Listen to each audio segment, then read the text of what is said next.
लोहपुरुष सरदार वल्लभभाई पटेल यांची 150वी जयंती आज देशभरात राष्ट्रीय एकता दिवस म्हणून साजरी होत आहे। राष्ट्रपती द्रौपदी मुर्मू यांनी नवी दिल्लीत सरदार पटेल यांच्या पुतळ्यासमोर पुष्पांजली अर्पण केली।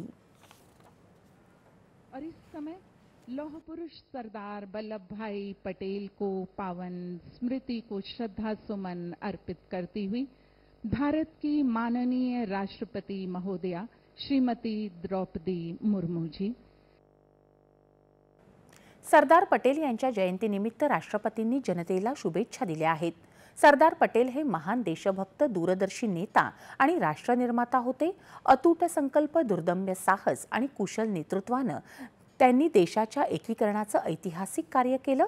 त्यांची राष्ट्रसेवेची भावना आपणा सर्वांसाठी प्रेरणेचा स्रोत आहे। राष्ट्रीय एकता दिवसाच्या प्रसंगी आपण सर्वांनी एकजुटीने सशक्त आणि श्रेष्ठ भारत घडवण्याचा संकल्प घेऊया, असं राष्ट्रपतींनी आपल्या संदेशात म्हटलं आहे।